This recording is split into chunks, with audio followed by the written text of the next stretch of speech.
Yesterday, big thanks to my guys for fixing that thing up twice and staying late and making sure everything was good to go for yesterday. Got some confidence back, tried a couple things in the morning yesterday in qualifying that gave us a little more confidence going into the race. And yeah, I mean, the truth is, I did everything I possibly could yesterday. And second was the absolute best we had.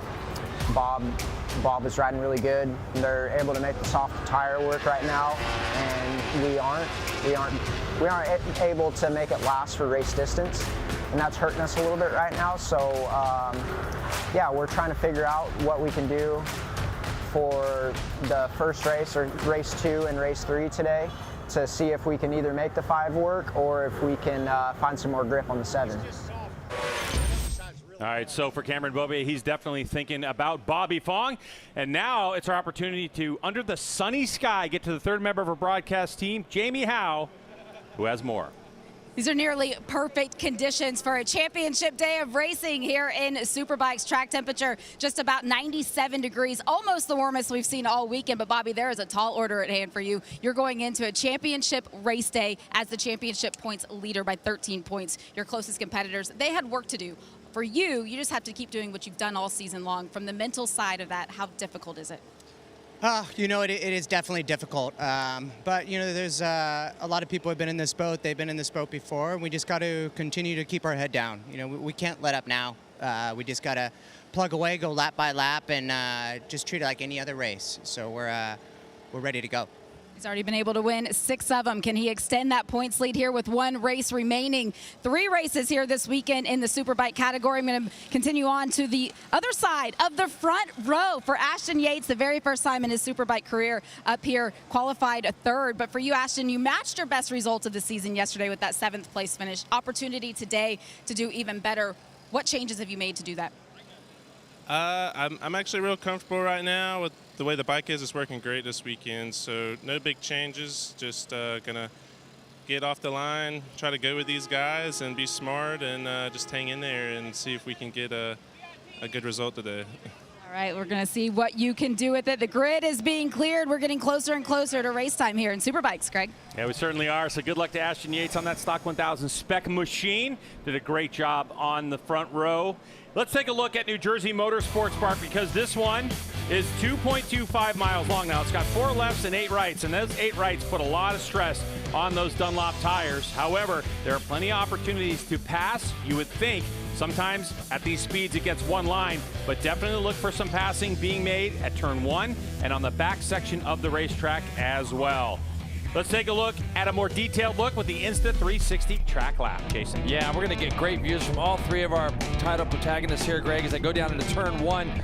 Very, very fast straightaway that leads into a very single file turn 1. Once you get there, very narrow exit and up over the top of a blind turn 2. If you go up over a little wheelie rise there, coming out of 3C into that very fast turn 4, hard braking into 5. Grandstands over on the right will be full of people. This is the long turn 10 that leads you back to the start finish line. This is 2nd gear corner, Greg. You come out of here, short shift to 3rd, short shift to 4th, rip it through the left here. You can see almost over that curbing into a very fast turn 12 that leads you onto this front straightaway. It is pretty gnarly and fun to watch here, thanks to our Insta360 track lap.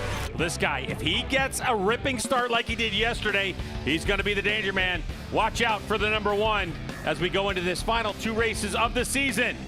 We'll be back with a race start in 5 minutes.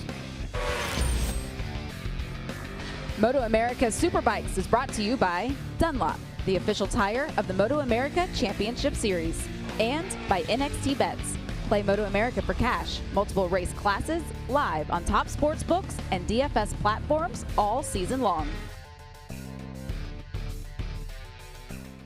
Welcome back as we get closer and closer to race 2. It's awesome to hear what these riders had to say. They know what they need to do. Bobby's got to keep it cool, do what he's did all weekend, but Beaubier is interesting to hear him talk about some setup changes, maybe a tire change going in this afternoon. If he can go with that softer tire, it should be a little bit more grip for him. But you've been down on the grid. Can you feel the tension with the championship battle coming close to the end, Joe? I'm actually surprised at how well Bobby Fong is taking it in terms of this being new territory for him. being in a leading position for his first Superbike championship. He seems calm to me, and that, I suppose, is a credit to his team. He's got Jake Gagne, who has such pedigree around him, helping him. We've been talking about how Josh Hayes has been helping him as well, and I'm incredibly impressed with his demeanor so far. Josh Herron there, he typically does get very, very focused around this time of the season when the races and the stakes are really high, and I haven't been able to grab a word with him for most of the weekend, but that's how Josh is. He's really steely, and it doesn't necessarily mean he's nervous. He's just locked in and knows what he has to do. Yeah, and he knows what's at stake as well, and he's got to get another really good start. That puts you on the back foot a little bit when you qualify fourth, and you see your rivals there right in front of you, so you can just see the focus. He's already looking down into turn one, and Josh has got the experience, and you can expect him to try to do exactly what he did yesterday. He's going to be firing off going down into turn one. Yeah, it's a tough task ahead for Josh, but wow, did he pull it off in that launch yesterday. Cam Beaubier as well. He didn't have that good day that he wanted on Friday, but he seems to be improving, getting more used to the conditions out here, the bike, the tires, and coming second yesterday must have given him a whole heap of confidence going into this race 2 of the Superbike final day. Welcome back to New Jersey Motorsports Park here in Millville. Hey, play MotoAmerica for cash. Superbike baggers and Supersport series are now live on top sportbooks and DFS platforms. Scan the flow code or visit nxtbets.com/playma. See what's available in your location. Sign up, claim exclusive bonuses, and make your picks now. Wow, what an interesting time we find ourselves in, Jason Pridmore. Yeah. 2 races to go in the season. The championship still with 3 contenders. And Bobby Fong looks like he is in control, but you also have people in here that are looking for a contract for next year and trying to make a name for themselves, because we know that racing is one of those sports where it's like a what have you done for me lately. There's a rider market right now that I've not seen in a long time in our paddock in the States. There's a lot of riders, there's a lot of team owners looking at different people. So there is that. But more importantly, Greg, I mean, we've already seen Ashton Yates qualifying third. I mean, that's incredible. The kid needs to be on a Superbike. And then you look at the Orange Cat guys that are here, Stock 1000 championships this year. They should be on a Superbike. You got JD Beach back there, should be on a Superbike. You got the BPR bikes. I know Bryce Kornbau's got somewhat of a hybrid Superbike, and you got Dion Campbell, who's been riding really, really well. So we have got a bunch of really, really talented riders right now in this category. And to your point, they're all wanting to show themselves a little bit, Greg, because we do have people asking about riders and teams, so it's kind of nice. Let's take a look at the starting grid for this race number 2 of our Superbike category. The qualifying sets the grid, and it's the same all weekend. So Fong, Gagne, and Ashton Yates on row 1. Gillum, Beaubier, and Sean Dillon Kelly back there on row number 2. Andrew Lee, Uribe, Escalante. How about this? Will Josh Herron get the same start? Right next to Benjamin Smith and Max Flinders. Let's see if Herron can double up like what he did yesterday. That was so key for him. Kornbauer, Beach, Danilo Lewis, Campbell, Stouffer from Australia, Jason Waters. I saw him leaving pit lane, Greg, so I'm not sure if he has to go to the back. Bobby Davis, Blackall, and Marquez are going to round out the field. So, I mean, I guess the big question marks are, will Josh get the start that he had yesterday? That's going to be super important. And then how, who else is going to be up front? They've had some time to work on things. This morning's warm-up was wet, though. So they had stuff to work on. Yes. They don't know. This is a kind of an unknown for a lot of the teams that worked hard last night because of the weather. It's a guess. Yeah. But the thing is where you really think about it, this team right here, this attack team that Bobby Fong is riding for, they're just sticking to what they have. They know that they're comfortable. The rider's comfortable. You heard in the pre-race that he's going to just continue to push, do what's got him here. That's what he's got to do. It sounds so cliche, but that is what they have been able to do so far this weekend to keep him comfortable. Yeah, and Jamie had mentioned yesterday that before race time, too, Fong had done 60 laps, the most of anyone in the class. And he was out in the rain this morning. Yeah. On a wet track by himself. He loves riding. All right, 20 laps scheduled for Superbike race number 2, and we are getting ready to get after it. A little bit of a delayed launch from Ashton Yates on the 27. He'll get gobbled up. But as we head off into turn number 1, it looks like Bobby Fong, the number 50, is going to lead us with his teammate Gagne right there as well. Looks like Hayden Gillum in 3rd with Josh Herron in 4th. Good launch for him, too. Yeah, that's going to be a really good move for him. Also, Hayden Gillum. What's Hayden Gillum got as Herron slides back into 3rd now, gets himself up to 3rd. Hayden Gillum back to 4th. Hayden didn't get any laps yesterday, Greg. He fell off on the first lap, I believe. So he's out there on a set that he probably is comfortable with from the weekend as it's gone. Sean Dillon Kelly right there again in 5th. So we've got the main people up at the front that we had same as yesterday. Beaubier not with a great start either. The number 6 is buried back there, and so he's got a lot of work to do. So right now the Attack Performance Progressive Yamaha of Bobby Fong leads the way. We know that in this last half of the year, Fong has told us many times that it's the second half of the race where he feels the strongest. So if you're going to give him this kind of running room to be able to do the lap times on his own with no disruptions, this could be dangerous for the rest of the field. Yep, I couldn't agree with you more. You can see Bobby still, when he gets down there into that turn 10, when he tips it in initially, looks a little pensive. That's the only spot I can really see Bobby look a little bit pensive.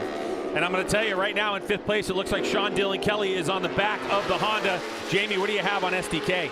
I checked in with his crew chief, Jeremy Toy, asked him about changes that they potentially made coming into this race. Sean was able to finish 4th yesterday, but desperately wanting another podium result to end out this 2025 season. And Jeremy said we did make a couple of changes, but what we've really put on the shoulders of Sean Dillon Kelly is the opening laps, particularly the first 2 to 4. He really needs to be more aggressive. He needs to stay onto the back end of that front group. He's strong at the end of the race, but he's got to work harder in these opening laps. Yeah, and he's done that job so far, and so has Herrin, as he went around Jake Gagne for 2nd spot, and that's where we find the Warhorse HSBK Racing Ducati rider right now. Now, that race yesterday that was so key, the fact that Bobby won and that Herrin finished 3rd, that gives Bobby a little bit of room. If Herrin wants to go by, Bobby's not going to worry about that so much.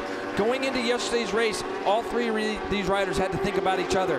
Right now, I really do believe Beaubier's got to be thinking about Bobby, and Bobby's only got to really be thinking about Beaubier. The gap between Fong and Herrin right now is big enough to where if Bobby was to get second to Herrin, he'd still have a big gap on Josh. That gap you're talking about is 31 points between Bobby Fong and number 3 in points, Josh Herrin. If Bobby gets passed by Herrin and finishes second, he's only going to lose 5 points in that mix, and that means that Herrin will be out of this championship. That's exactly right. So right now, Herrin's not really that big of a concern. So, you know, these attack teams, they're so, here's Andrew Lee, and it looks like Benjamin Smith. Yeah, Benjamin Andrew Smith Lee is 78. and Benjamin Smith both look like they've come to grief. And there's a pass for the lead. There you go. So there goes Josh Herrin, and now he's going to try to dictate the pace. We're going to see what kind of fight Bobby Fong has in him. I guarantee you that before this race started, Bobby Fong and Richard Stamboli sat down, had a long conversation about what matters in this race. You're don't you 100% think? right. Yeah, and they know that if Bobby can finish second, and again, this is where it's so key having that teammate, as you're going to look here at the pass that he's going to make on Bobby Fong down into turn number 1, Greg.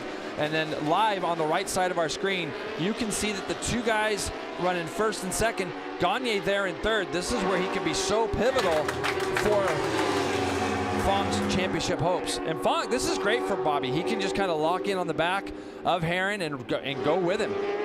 Yeah, because we know, again, Herrin's on a bike where they made changes to it, but we don't know if they're working or not.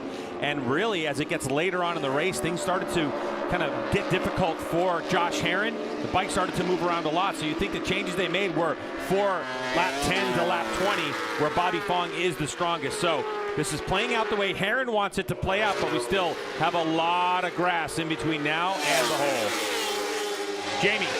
As you see the pit board for Josh Herrin on the right-hand side of your screen, that location has also changed after the race yesterday. They were just before the start-finish line, and for Josh, he wasn't able to keep track of where he was at in the race, where he was at in terms of gap. So now today they've moved it just after the start-finish line, giving his eyes a little more of a chance to go down the front straightaway, hopefully give him a little bit more information over the course of these 20 laps. Wow, did you see that, Craig?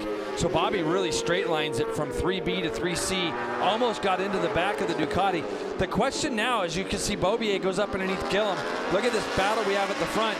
Herrin literally has to kind of slow the pace down. He needs to put people between himself and Bobby. If he keeps pushing the pace and Bobby goes with him and Bobby pulls away from everyone, Herrin's going to know that that's not going to be enough for him to win the championship. He needs all these other guys to get involved. And this is what we're talking about. If you look at the live points right now, is the way, if it finished like this, you see that Herrin would be 26 points adrift, and with 1 race to go in the season, that's 25. So Herrin trying to keep his championship hopes alive.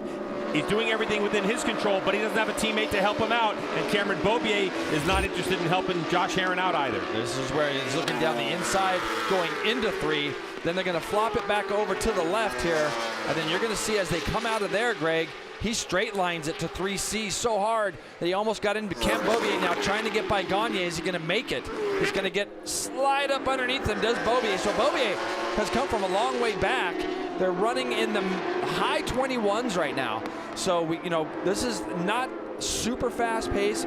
Also, Greg, you got to remember we had a lot of rain last night. Track's probably a little bit green. So, but look how much Bobby closes up in all this section. Then they get to that 9-10 sector over towards the end of the lap. And look at Bobby, he's going to have a go. Whoa! Bobby did some weird things on the front end, but Josh Herron's just going to chop off the front end of his motorcycle. And Bobby Fong getting a little bit loose, and he's going to go up the inside. I think Herron's just slowing the pace down, and Bobby knows what's going on, and it's bringing a bunch of other people into play, so he wants to just get away. Yeah, that Richie Escalante, too, on the Vision Wheel M4 Star Suzuki has latched onto the back of that group as well. As you look at Bobby Fong really working the front end of that motorcycle. This is the spot right here where it just kind of, everybody will get up behind Bobby now. The thing that has got to happen for Beaubier, he's got to get through on Herron immediately, get after Bobby. We got the three main guys again at the front. Jake Gagne has done the work that he could do, so now Fong. By the way, look at that top speed for Beaubier, 175, Herron at 174, Gillum 172, 171. So incredible speeds here when you're coming onto the front straightaway, and now it looks like Fong, he's getting a little erratic. Is Bobby, he's going to lose a position. That's again. okay. That's all right. So now Beaubier gets in front of him. Now we're going to see what Fong's plan is at this point. And don't forget, Sean Dillon Kelly on the Vision Wheel M4 Star Suzuki, all he cares about is finishing on the podium and trying to win this race on his own. His concern is not the championship when it comes to finishing position, but his concern is the championship when he's going to be making a pass. Well, the thing is that guys like STK, they're going to have respect for what's going on in front of him right now. It's no coincidence to me as we see Herron slide up the inside of Bobby at the end of the front straightaway. It's no coincidence to me that the group behind knows what's happening in this championship. The three that need to be there, as you see Bobby get a little bit loose on the exit of 2, didn't he? Yeah. Exit of 1, rather, and it kind of put him offline, maybe going up into 2. STK was able to take advantage of going by Gagne in that same spot. So now it's just a question. That group behind sees the 3 championship leaders at the front. And now Bobby's just in a spot he hasn't been in. So let's see how he handles this one. But we've seen Josh Herron do this. We've seen some incredible races with Herron out front with racecraft win a race. Not have the fastest lap times. That's right. And that's what he's doing again. It's just so smart by the number 1 to try to control this pace. And yes, if anyone gets around him, it seems like Herron, who's done 120.9, last time by goes 121, so it feels like that Herron's got 1 second in his back pocket if he needs to play with it. It's a smart move from Josh. Actually, it's a very, very smart move for him. And as you can see, he'd still go into look at the championship battle there, Greg. If it ended the way it is right now, he'd still have a shot with this afternoon. But he's doing what he's got to do. He's got to win the race at probably the slowest pace and try to bring all these other guys into play to put some padding in there. But Bobby's he's resettled down here. He knows what's going on. He's got the 2 guys in front that he needs to get past if he wants to. I think Bobby's so comfortable on this bike that if a door opens up, he's going to try to make a move. The thing is if Beaubier goes through on Herron 2, that's when the race is really going to start, because Herron's going to want to be leading. 13.5 laps to go in Superbike race number 2, our penultimate race of the season. We got one later on today in a few hours' time. This one, huge ramifications as to how it's going to finish, who's going to be remaining at the end of this race in this championship battle. Josh Herron trying to regain the number 1 plate from 3rd position in the points. If he's able to do this in the last race weekend of the season, it would be absolutely legendary. But here comes Cameron Beaubier, draft and pass maneuver on the front straightaway into turn number 1, and the Tytler Cycles BMW rider will take over the lead. Good job by Cameron Beaubier. Motorcycle moving around and everything, and now Beaubier feels like he's got some pace. Beaubier's done 120.755, fastest lap of the race. That was back on lap 2, as we have 13 when you look laps here, to go. It looked like Herron had his right leg out, so he looks over to the left, and it almost looked like he put his right leg out, almost as if to say, all right, you could take a little bit of a shot. It was further back in that shot there, Greg, but just from my position here in the booth. So now we're going to see what happens. Beaubier looks like he's got some pace. Now we're going to see if the times really drop. And they're in the high 21s right now, the very high 21s. So we'll see if that pace starts to drop now that Beaubier is starting to clear off. And Herron's going to have to chase him down. And Beaubier has had a lot of work to do. I mean, he was all the way back in 6th place at the beginning of this race. So he has methodically picked his way through this field and now setting sail. Jake Gagne has also got through on SDK. So on this last lap there, Jake Gagne is running shotgun to his partner again, just in front of him. He's got his teammate there. And look at Herron. He's got his head back down. He's got to go chase after that BMW to try to do something. When you see Herron looking over his shoulder, he's trying to see who it is behind him. And, you know, seeing how many people are kind of at the party. Yeah, the thing for Jake Gagne is he's going to have the best view of what his teammate has going on. So if there is anything that's going on with Bobby Fong on the struggle bus, Gagne's going to see that, and he's going to try to help his teammate. Or it might be the fact that Fong's just kind of letting this front sort itself out. We're starting to get into the window of Bobby Fong where he's going to start, you know, showing up strongest, right? It's that second half of the race. Jamie? You said it exactly right. The second half is where he's been strongest, not just this weekend, but all season long. I just talked to his crew chief and team owner, Richard Stanboli, and he said they did have the conversation about what to do here in the second of 3 Superbike races. This one is all about not taking any risk. There's still 25 points on the table for the 3rd race here later on today, and he knows what the points situation is. He knows what he needs to do, and he's done it all season long. It's put him in this position right now. So here in race number 2, just watch him settle in, watch him get more information, watch him learn to help him later on today, but he's not going to take the risk to do it. Yeah, and he's got his teammate right behind him. And this is what we talked about when you look at who has the advantage in this championship, not just on pure, you know, speed and bike setup alone. It is Bobby Fong, because he has got 3-time Superbike champion in the number 32 of Jake Gagne on the Attack Performance Progressive Yamaha, who's trying to help him out right now. Gagne is in a position where he's trying to keep the rest of the riders at bay and let the front 3 in the championship duke it out for themselves. Yeah, absolutely. And you can see, Greg, the times automatically just dropped. 21.2 for Beaubier, now 21.3 for both Beaubier and Herron. When Josh was leading, we were in the high 21s, 21.8, 21.9, but we know that these guys are more than capable of running low 21s in the race. And so now Herron's kind of in a funny spot right now. He wants to lead and he wants to try to get back by Beaubier, but he also is going to start to realize that he might be pulling away from that group behind him, and that definitely takes it to where the championship, even if he wins, he's getting away from those guys behind. He's not going to be able to put enough people between him and Bobby. Yeah, it's a very interesting scenario for Bobby Fong right now, but as we get to the halfway point of this race, this is when things could start changing and turning around. But we know that Herron has got that kind of 1 second in his back pocket. So when Beaubier went out front and started to push, Josh Herron went right with him. No problem for Herron. His bike definitely looks more planted, Herron's does, than it did yesterday. Yeah, now, no keep question. in mind, too, that one of the things that these Dunlop tires love is heat in a racetrack. And yesterday, it was cloudy and a lot cooler. So the fact that the sun is shining, the fact that you can see the depth of those shadows on the front straightaway is a good thing for these tires, and a good thing, I think, for Josh Herron as well in his setup. That's going to allow him more grip. The bike looks really good on the red number 1 does right now. Absolutely, and right now, Beaubier has just stretched this out. 21.1 to 21.0 for Herron. They were a half a second quicker that time, quicker than Bobby Fong and the rest of the group behind. So what you're seeing right now is Beaubier just trying to separate this field as much as he can. He loves the fact that Herron is right behind him at the moment, and it's going to put somebody between him and Bobby. But Bobby right now is playing this really, really good, and having his teammate behind him is key. But we know, Greg, these guys are capable of going into the low 21s. I would suspect that you're going to see Herron try to get back to the front here, either this lap or one of the next couple at least down the front straightaway. He had a look the last lap, but we'll see if he has another look this time.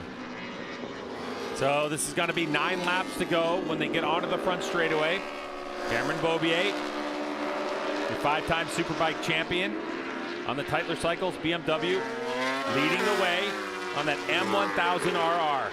Then Josh Herron, 2-time Superbike champ, and your reigning Warhorse HSBK Ducati Racing side by side. Onto the front straightaway they go. And Beaubier deep into turn number 1.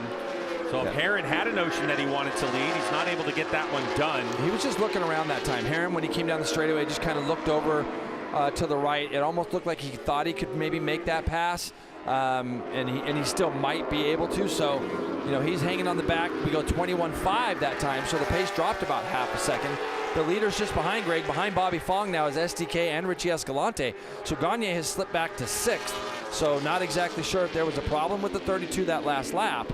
But now you got both these Vision Wheel M4 X-Star Suzukis running there in 4th and 5th. And they both set their best of the race so far, Sector 1 splits. So they are definitely forcing the issue. But Fong goes his best Sector 2 split at an 18.2 in Sector 2 for Bobby Fong. So I think it's at that time now where Fong's starting to feel his rhythm, feel his groove, and maybe he's going to try to close the gap on these two so he can be in contention to try to win this one. Hey, you know what he's going to love? If he can get that board to say +1 and have no real heat from behind, as you're going to look at Herrin, this last lap through, he's kind of looking over to the, kind of sitting up. See him sitting up there, Greg? Yeah. You can see the difference in body position between the two. He kind of looked over to the right. Now they're back onto this front straightaway again, and he's doing a little bit of the same, just kind of sitting up. Bobby Fong that time with a 20.9. So his fastest lap of the race for Bobby Fong, only 0.2 off the fastest lap. But what that's been able to do now is open up a tiny gap back to those Suzukis to give him a little bit of breathing room.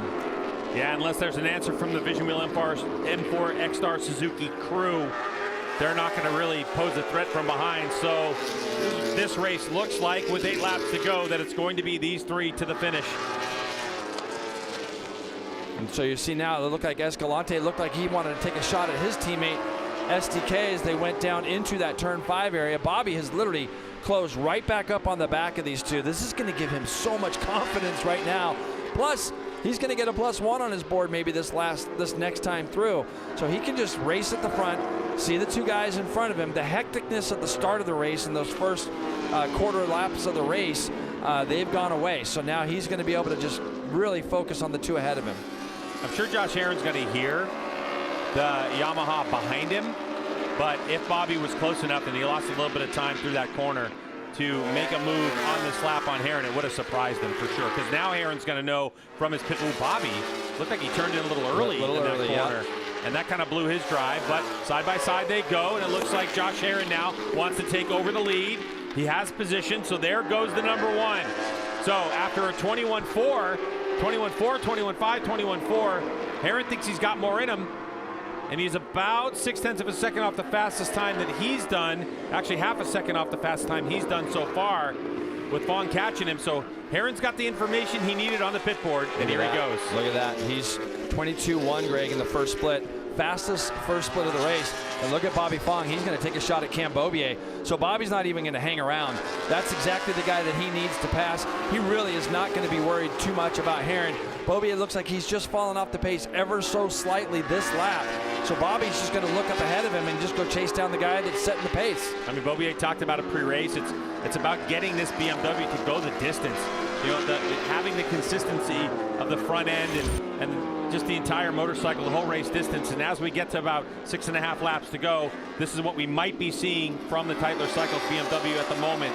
Although they're still in lockstep right now. But here we go onto the front straightaway where Herrin seems to have been so good. And I don't think he's going to be sitting up on the braking zone this time. No, he's going to be looking over at his board. As you can see, he'll see how far he is. You see him broad sliding that Ducati through the last corner there. We're looking at 20.9 and a 20.9 from the two guys, first and second. That time through for Beaubier, 21.4. So these guys, as we thought, Greg, they have pace in front of them to be able to dip into the high 20s. You can see what they've done to the rest of the field. SDK into the 22s along with his teammate and Gagne. Gillum that time went 21.6, sitting back there. But now, the 3 that have been leading the championship, the 3 that have given us so many good races this year, are back at the front doing the same thing. And both Herrin and Fong gone fastest lap of the race for themselves. And Fong in sector number 1 just goes fastest split of the race. So Fong is getting after it at 21.116 for split number 1. And Beaubier just losing a 1/10 of a second or so behind him. Doesn't mean he's out by any stretch of the imagination, as we have 5.5 laps to go here in race number 2 on the weekend with 1 to go. But looking at all 3 of these bikes, they just looked so much better this time during the race. Well, Bobby was gone. We didn't see much of him yesterday, but these two in the Ducati and the BMW looked so much better setup-wise and more grip than they had yesterday, and I know that's encouraging for the number one in the six. Don't you kind of get the feeling, though, that Cameron just doesn't have that extra little bit that he needs? That's the feeling I get watching this. Like, I think if Cameron could have, he tried to check out earlier. It didn't happen. These guys have gone back by. I just feel like Cameron's just missing something small, where if he could just have that little bit of extra confidence, I feel like he could have gone and maybe gotten into the mid to high 120s. That time again, Bobby Fong, the only guy that dips under the 21 flats. But when you watch it, and you got to think, Fong's going to take a shot at Herrin this time into turn 5. They're going to go over this little wheelie hill, rip through here. If Herrin opens the door at all, Fong's going to go through. Bobby Fong, the number 50-year championship points leader. Here he goes. Wow, Jason with his crystal ball calls it again. Fong's going to try to scoot away and create some distance so Herrin doesn't have a chance to fight back. And he gets it for the moment. Bobby Fong back to the lead. And that's exactly what you kind of thought was going to happen. Just by looking at Bobby's body position and posture, he just looks like he's ready to go. He knows he's got a motorcycle underneath him that will serve him well with 4.5 laps to go. So let's see. He again, as you look on the left side of the screen, he just straight lines it from turn 4 to turn 5. Josh opened the door ever so slightly, and Bobby didn't need a second look to go through. And now it's going to be this draft and pass again. I suspect that you're going to see this Ducati rip through this last corner, get on the back of the Yamaha, try to pull up alongside by the start-finish line and do something with Bobby down into turn number 1. Yeah, Josh Herrin gets a superior drive coming out of the front straightaway. Uses that Ducati motor and drive in their side-by-side danger zone as they go. Fong doesn't want to give up the position, but Herrin forces his way through, and he's back to the lead. And that's great racing right there. Really good racing from those two guys at the front. Josh gave Bobby just enough room. There is some paint out there. The only thing you got to be worried about with the paint is the overnight rain, if there's any moisture on it. But this is exactly what you'd expect. Herrin's not going to just give this up without a fight, and Bobby's going to keep pushing as well. Look at Herrin block that line that time. You see how much tighter he went in there? He's not going to let that happen, and that's a big lesson that a lot of the young guys can learn from watching these three guys ride right now. You know, Herrin opened the door once. He wasn't going to let it happen again, and now he's back to the front. It just doesn't look like for Bobby Fong the last 3 laps that he's gotten good runs onto the front straightaway, Jay. It's like he's turning in early or something. He's not as comfortable as Josh Herrin is coming out of the front straightaway as the number 50. But I've noticed it too, like a couple of spots. Even in turn 7, you can see Bobby getting in there a little bit tighter. But Greg, that's what he's done all year. We talked about it at COTA as well. He gets into corners a little earlier. What he likes to do is trail the bike into these turns with the front end loaded, just like there, okay? Yeah. But he does things a little bit different, and he doesn't sacrifice anything. He's still able to keep the speed up.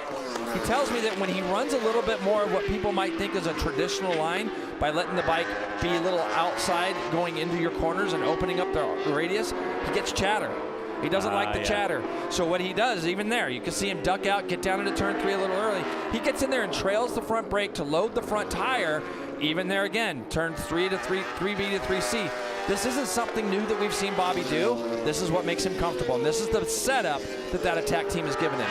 The problem is that Josh Herrin looks like he's got a Panigale V4R that is set up well enough that he is going to race him all the way to the checkered flag.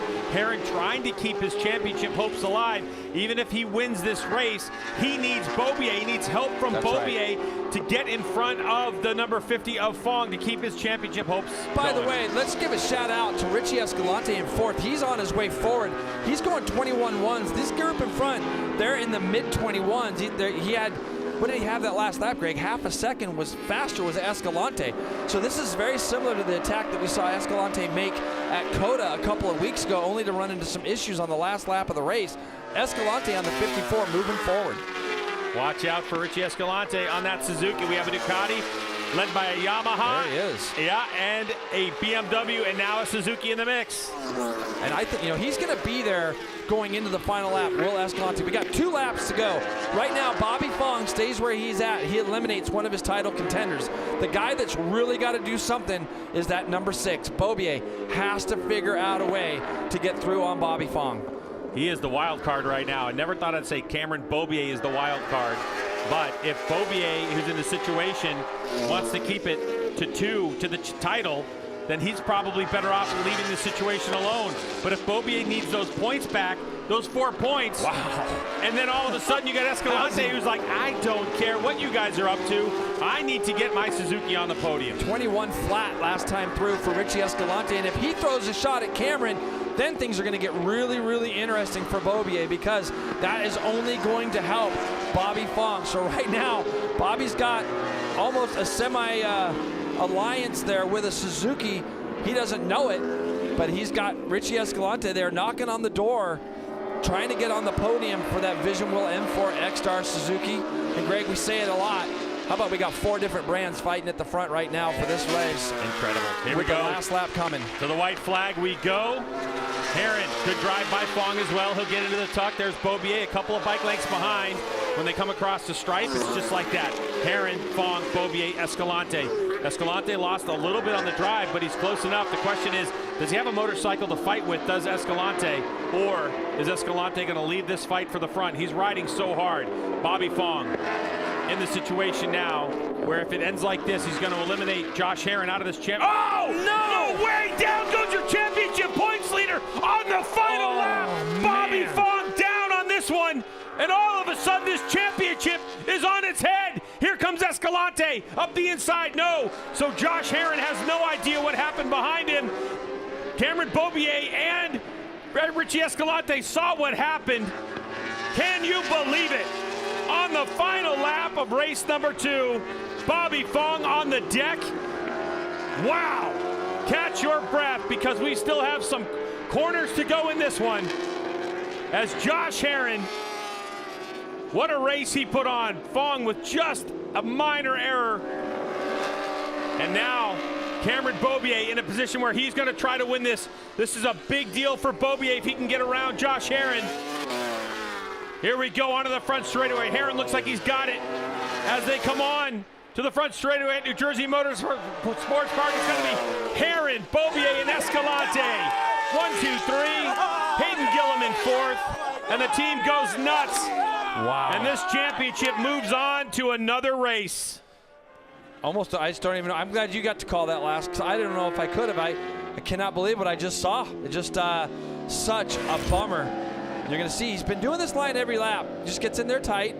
And that was weird. Something that was really strange. The roll off of the throttle and that bike. Now he's got to go into race 2 today, or race 3 for us, with basically probably a brand new motorcycle, Greg.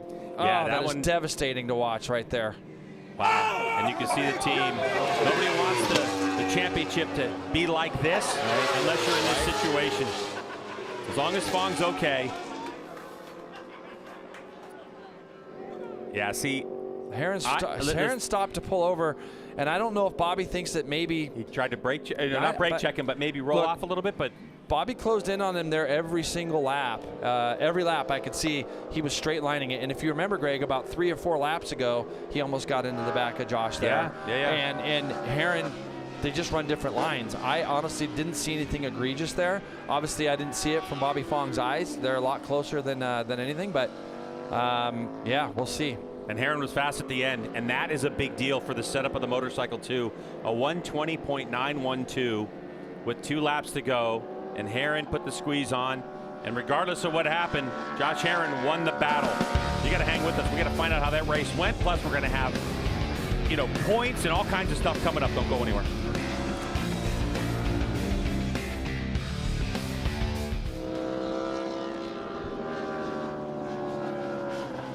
Wow, what a race. Josh Herron 10th on the grid, keeps his championship hopes alive.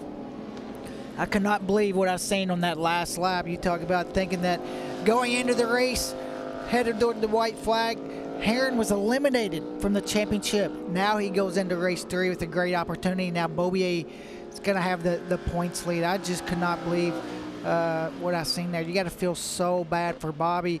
But Josh Herron, this is what he does. He knows how to step up. Indeed. I'm still recovering, that's for sure, from seeing that, especially being on that final lap. Bobby racing Josh for that first place. Was that just a touch too risky to be doing that? Well, I think Bobby just wanted to continue what he'd been doing all year, and that was to go in there and battle. And it was just it was a really strange crash, honestly. Just just right there in that right-hander. But unfortunately, he goes down. Now, Beaubier had a really good race. This is what champions do. They figured out. Cameron had one of his worst Fridays ever, and he comes and he figures it out today. And see Bobby gets back to his crew, and you know, just the disappointment there. You can see it. And now look at these guys. Now they feel like they have a real shot at this title this afternoon. Indeed, and Cam Beaubier as well. So those top three, they were, well, Richie Escalante as well, of course, just battling, changing positions right throughout that race. What a race it was that we got to witness. Sad, obviously, to see the leader of the championship go down in that way, and we'll have to see whether he can get back in full spirits for race 3. But what a day for Josh and Cam Beaubier as well, keeping their title hopes alive. But how incredible was it to see that leadership position change back and forth like that throughout the course of the race, and the way Josh Herron went to the front like that? Well, I think that's what we all want to see. We want to see the top 3 guys battle it out till the end, and you know, we definitely don't want to see Bobby Fong go out. But as a fan of the sport, you want to see it to go down to the last race, winner take all. So it was a great race. Richie Escalante, it was great to see him be able to get on the podium. He's been really strong the last race at Coden, had that mechanical, and from this middle of this race, the top 3 were gone, and he was able to chase them down and put himself in that battle where anybody made a mistake. I mean, he was only less than 3/10 away from victory. So that was Richie Escalante. Has struggled so far this weekend, but he's did a great job. And credit to Bobby Fong as well for the way that he caught up with the leading 2 when he had dropped back a little bit. Let's see if we can hear what Josh and Cam are saying.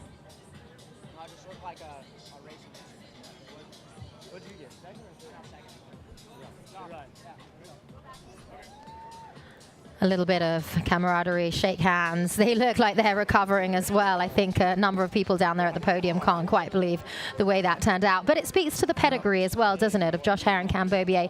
They've been here before. They've won championships before. And Bobby Fong, remarkable riding we've seen from him this season. But perhaps just that confidence of knowing that you've won a championship or 2 before, knowing what you're capable of, and expecting to be at the front, no matter where you start on the grid, played into the hands of Josh and Cam. Yeah, and seeing Bobby on that cool down lap there, sitting there by the track, I think there might be some different opinions on what happened there in turn 3C. So it's going to be interesting to see what Josh has to say about that race. Terrific job by Josh. Can't wait to hear what he has to say on the podium.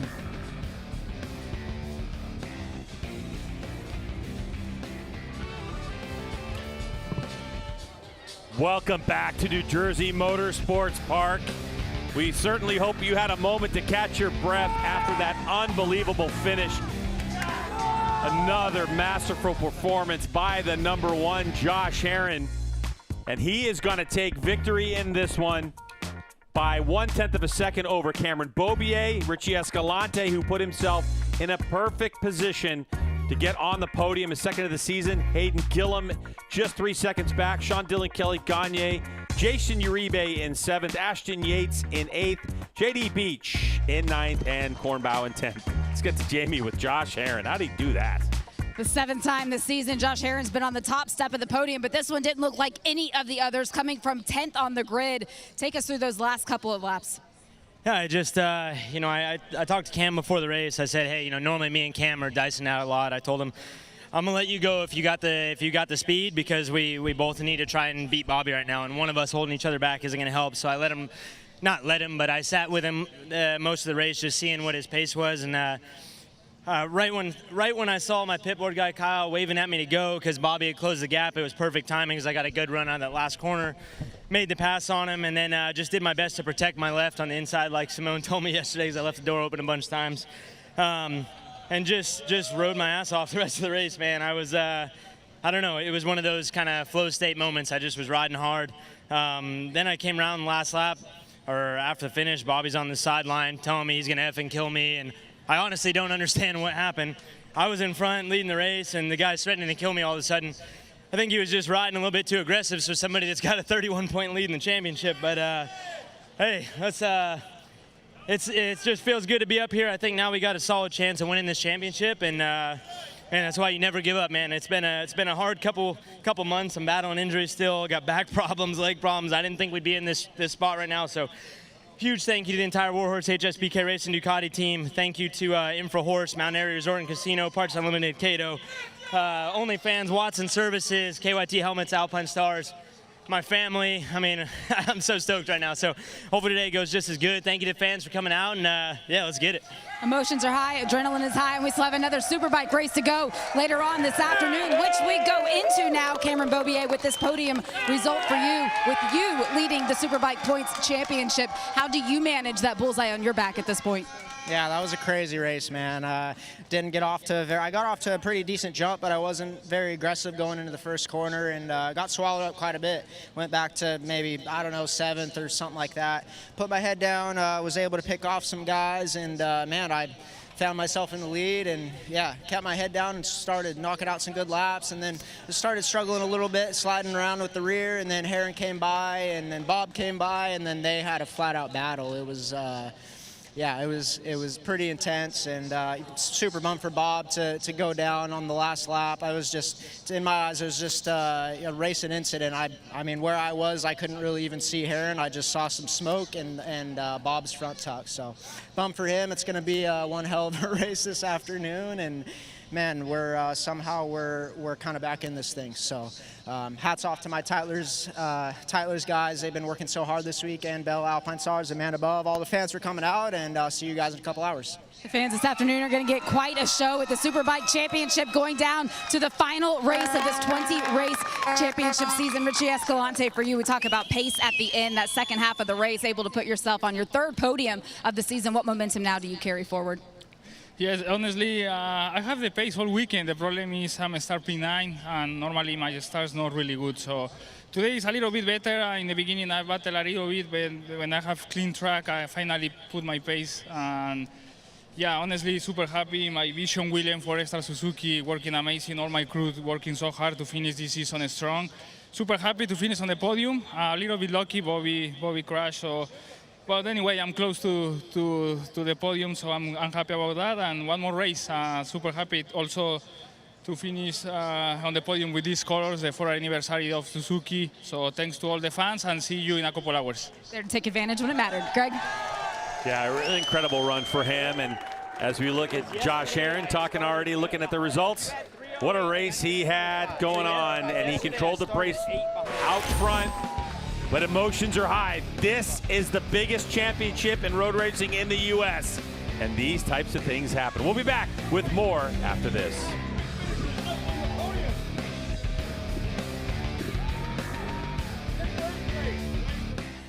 Bobby Fong there on that cool-down lap. Now we are going to have a showdown. I wish the third Superbike race was the next race out, because it is going to be fireworks between those top three. Now it really got tight. Richie Escalante, can't say enough about him. Been riding really good the last couple weekends, and that's just a great for that team. They put so much into it, the M4 Suzuki team. Beaubier shows why he's the 5-time champ. Ran into little tire issues toward the end of that race, but was able to end up second there. Now he knows what he needs to do. He's got to keep improving. He's improved every session. Out of a rough Friday, but the man, Josh Heron, another great start from 10th on the grid. We talked about it all weekend. You cannot count this guy out. It doesn't matter where he starts. He's able to go out there and get the victory, put himself in the right spot.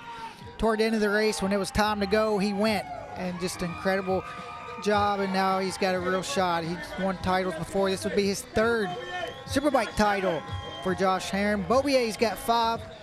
Bobby Fong's the only one that doesn't have a title, and it's going to be interesting to see what Bobby has to say, and maybe Richie Escalante, if he can get another good start this next race. He doesn't have a teammate to worry about or a championship battle to worry about as we go into the second race. Jake Gagne ended up 6th. Jason Uribe, great job for the Orange Cat BMW team, again 7th. Ashton Yates there 8th. JD Beach has struggled this weekend there. You see him in 9th. Bryce Cornbell 10th. Dion Campbell, Andrew Liu, after the crash, was able to get back up. Jason Waters 12th. Bobby Davies, Danilo Lewis, Tony Blackall 16th. Just a full field of guys, and you can see everybody's still trying to figure out what happened. That last lap, it kind of shook up the whole series. I don't think anybody was expecting that. Now you see the VIP people able to go up there to get a picture on the podium. How cool is that? Able to do that every race weekend. So if that's something you're interested in, go to the MotoAmerica and check out the VIP experience. You get a great place to watch. You get to go out on the grid as well. You get to hear what the riders have to say up on the podium. So it's just a great opportunity. You can see how happy the Suzuki team is down there on the bottom of your screen. And boy, they've worked so hard. Escalante's put a lot into this program. And the last couple races was a heartbreak for him at COTA when he had that mechanical there toward the end of that first race. Coming from 9th on the grid for Richie Escalante. He's seen it all happen in front of him, but Josh Herron stepped up, maximized the points. Beaubier did what he needed to do. Bobby Fong made the mistake there, lost a lot of points. So let's send it back to Greg White and Jason Pridmore.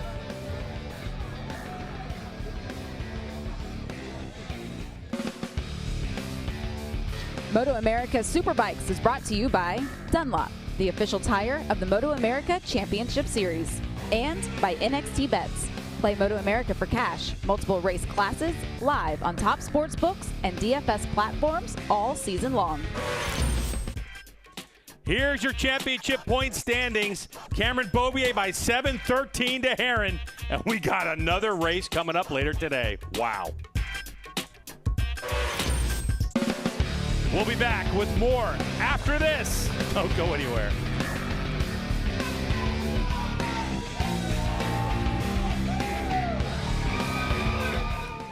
See all the fans down in the paddock, crash truck coming in.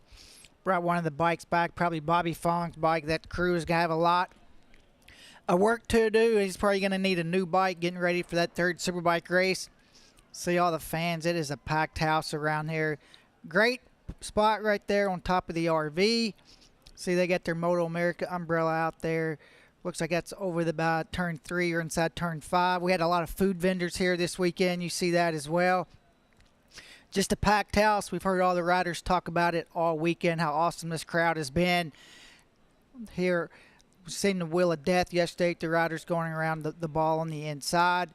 And now we get ready for the Talent Cup coming up soon with that championship already wrapped up. Hank Vosberg won the race yesterday. It's going to be his turn to see if he can go out after winning the Twins Cup race this morning so he can get another victory if he wants to going into this Talent Cup.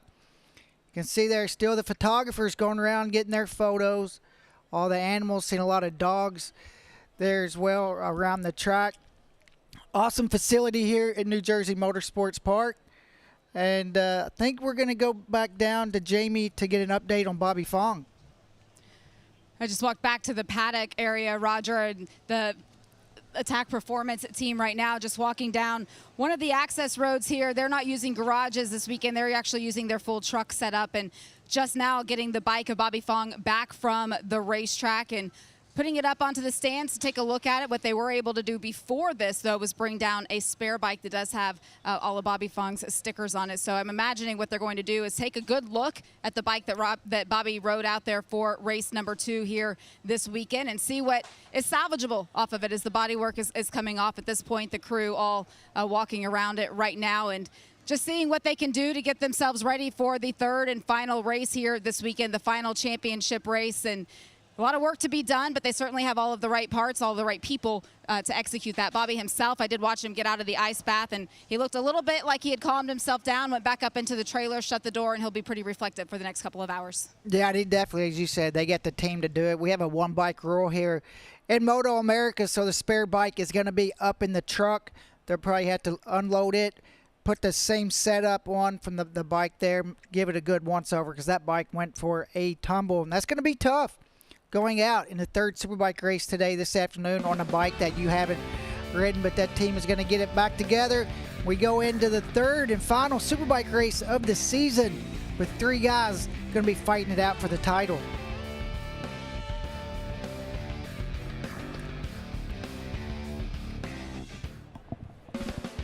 What a crowd we have here at New Jersey Motorsports Park in Millville.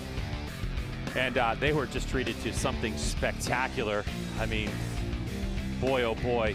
At 3 o'clock Eastern today, with 13 points between the top 3 in the championship, something that has never happened before. As VIPs get to go to the podium and celebrate after race number 2, we have got ourselves an interesting situation. You want to tune back in and check it out, because we're going to tell you Beaubier needs to finish second to win this championship. So hang out. We'll see you in a couple hours for Superbike Race 3.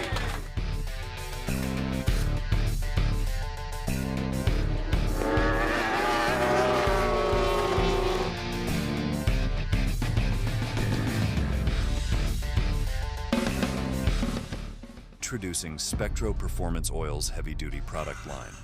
Engineered not just for performance, but for endurance. Spectro offers leading engine, transmission, and brake fluid products, which are proudly made in the USA since 1966. Performance, reliability, quality, and tradition. Because every ride should feel as smooth as the first. Spectro Performance Oils.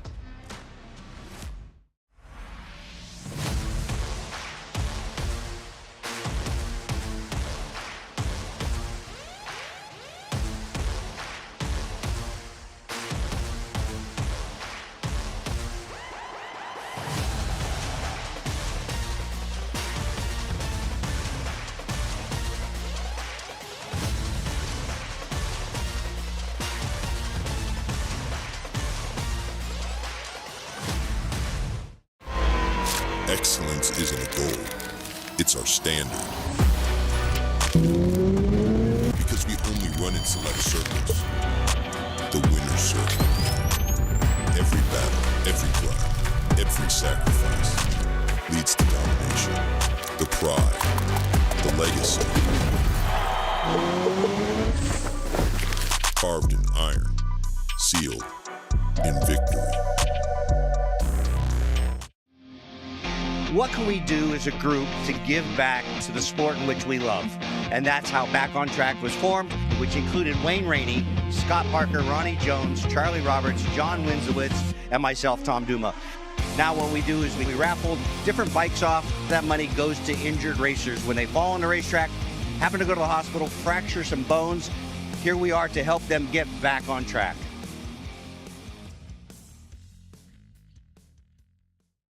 Every day brings a new challenge, a new goal, a new dream waiting to be realized.